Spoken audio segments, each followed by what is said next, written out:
मेरे प्रिय मित्रों, जय श्री राम। मैं मनोज भाई ज्योतिषाचार्य आज फिर आपके सम्मुख उपस्थित हुआ हूँ एक नए विषय को लेकर। आज मैं बात करूंगा नकारात्मक विचारों के बारे में।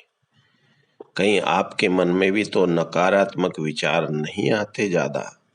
अगर आपके मन में भी नकारात्मक विचार आते हैं तो उन्हें दूर करने का मैं ऐसा चमत्कारी उपाय बताऊंगा कि अगर आपने उसको अपनाया तो आपको निश्चित रूप से नकारात्मक विचार से छुटकारा मिल जाएगा और आप सुख शांति के साथ अपना जीवन आगे बढ़ाएंगे।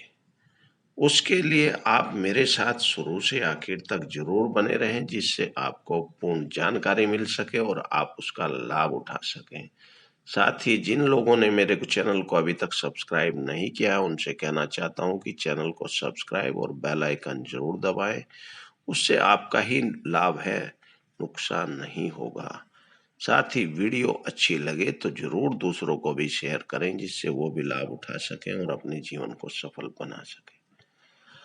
मेरे मित्रों, दोस्तों, आप सभी के घरों में हल्दी इस्तेमाल होती है और हल्दी कई प्रकार की होती है, आप सभी जानते हैं। उनमें से भी एक हल्दी ऐसी है जो कई रूप से दवाओं में भी काम आती है, साथ ही कुछ ज्योतिषीय उपाय में भी काम आती है।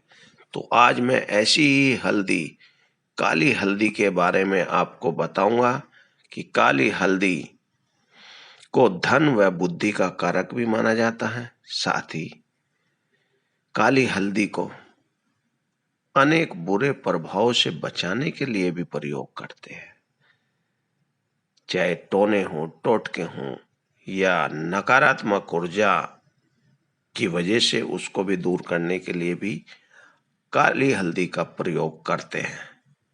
तो वो प्रयोग कैसे करना है वो मैं बताता हूं, आप अपने नोट कर लें।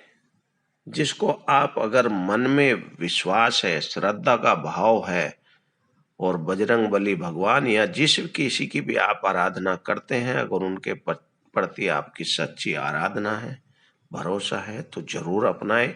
आपको निश्चित रूप से 100% लाभ होगा। अब आप नोट करें क्या करना है। काली हल्दी का आपको लेनी है कुछ काली हल्दी की गांठ जो आती है, और उन गांठ में से उन गांठों को काट लेना है 7 से 9 दानों के लिए।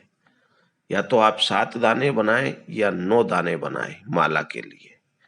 आप उन दानों में काटने के बाद होल भी कर लें और उनको एक धागे में पिरो लें। 7 दानों को या 9 होने चाहिए, ये ध्यान आपको रखना है।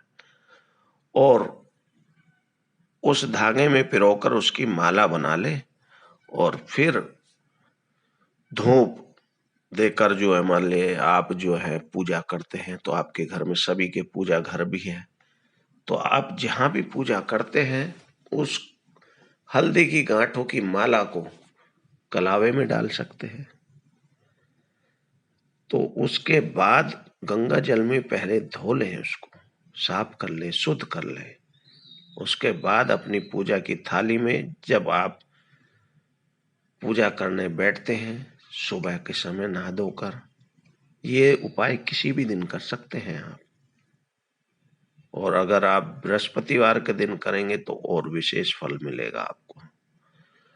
आप उसको जब धूप दीप जला ले तो जिसमें धूप रखी है आपने या दीप रखा उस थाली के या प्लेट के, जो भी आपकी है पूजा करने की थाल, उसके अंदर रख ले और धूप जलाएं। धूप गूगल की हो या लोबान की हो, उससे उसका शोधन कर ले यानी शुद्ध कर ले।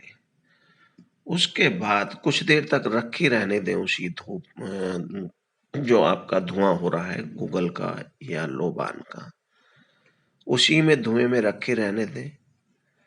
और उसको 15-20 मिनट के बाद आप उठाकर, जब तक आपकी वो धुनी चलती है उतने समय तक ही उसको फिर उठाकर आप अपने आराध्य भगवान जिसकी भी आप पूजा करते हैं उसका ध्यान लगाकर मैं आज ये कामना के लिए मेरे मनों में जो गंदे विचार, नकारात्मक विचार, ईर्ष्या की भावना, ये भी एक नकारात्मक ऊर्जा है। आप किसी के प्रति जेलसी रखनी शुरू कर दो अपने मन में, आपके मन में नेगेटिविटी इतनी बढ़ती चली जाएगी कि आप उसको दूर नहीं कर पाएंगे।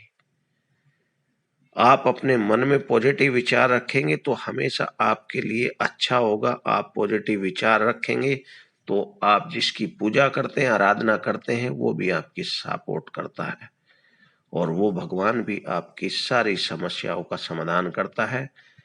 आप उसे फिर धारण कर लें गले में। इस माला को पहनने के बाद जो भी आदमी पहनता है वो सभी ग्रहों के दुष्प्रभाव से भी बचता है। साथ ही अगर कोई टोना टोटका उसके ऊपर किसी ने कर रखा है या नजर दोष लग जाती है, नजर दोष लगती है या उसको हमेशा, तो वो भी दूर हो जाते हैं, उनसे भी सुरक्षित रहता है वो।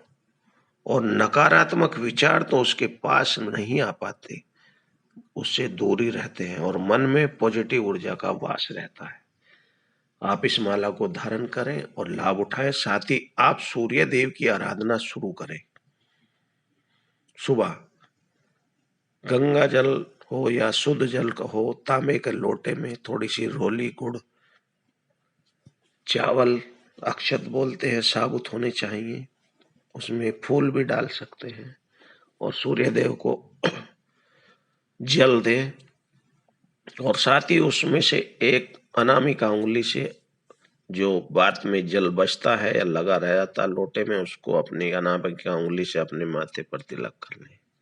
और साथ ही भगवान के नाम का, चाहे ओम आदित्याय नमः हो, ओम सूर्याय नमः हो, जो आपको अच्छा लगे वो मंत्र कम से कम 11 बार और ज्यादा से ज्यादा करना चाहे तो 108 बार तो मेरे विचार से आपको करना चाहिए, जब आप खड़े खड़े बैठकर जैसे भी चाहे। उसके बाद सूर्य भगवान को प्रार्थना करें कि जो मेरे मन में गंदे विचार आते हैं, ईर्ष्या भावना या किसी के भी प्रति किसी भी तरह का नकारात्मक विचार है, उन सबको दूर करो और मेरे मन में पॉजिटिव विचार लाओ। और जो मेरे जीवन में संकट आ रहे हैं, ग्लानि भावना भी एक नेगेटिव ऊर्जा है। अगर आप अपने मन में हीन भावना पैदा करते हैं और उसी में समाये रहते हैं कि मैं इस काम को नहीं कर सकता या मैं इससे तुच्छ हूं, ये सब अपने मन की भावना निकाल दें तो आपके पॉजिटिव विचार बने रहेंगे। और साथ ही आप जब भी घर से निकलें तो गुड़ खाकर जरूर निकलें, चाहे थोड़ा सा हो। तो आप जिस काम के लिए भी जाएंगे वहां भी आपको पॉजिटिव एनर्जी मिलेगी, उसका साथ मिलेगा और आपको सफलता मिलेगी। साथ ही अपने आराध्य जिसकी भी पूजा करते हैं उनको भी साथ चलने का आह्वान कर कर जाए, तो हमेशा आपको कामयाबी मिलेगी और आपके नकारात्मक विचार तो दूर हो ही जाएंगे अगर आपने ये काली हल्दी की माला पहन ली। तो मेरे मित्रों, दोस्तों, मेरे विचार से जो बातें मैंने अभी बताई हैं वो सभी समझ में आ गई होंगी। फिर भी अगर कोई मन में डाउट पर्सन किसी तरह का हो तो पूछ सकते हैं। उसके लिए मेरे चैनल के कमेंट बॉक्स में आप लिखकर भेज दें, जो भी पर्सन होगा उसका उत्तर मैं जरूर दूंगा और आपका समाधान करूंगा। साथ ही वीडियो अच्छी लगे तो जरूर दूसरों को भी शेयर करें, जिससे वो भी लाभ उठा सकें और अपने जीवन को सफल बना सकें। और जिन लोगों ने अभी तक चैनल को सब्सक्राइब नहीं किया उनसे कहना चाहता हूं कि आज चैनल को सब्सक्राइब करना न भूले, आप ही का लाभ होगा। साथ ही इन्हीं सभी बातों के साथ आज फिर मैं अपनी वाणी को विराम देता हूं। कल फिर ऐसे ही नए विषय को लेकर आऊंगा और आपको अच्छी जानकारी दूंगा जिसका आप लाभ उठा सकते हैं। जय श्री राम।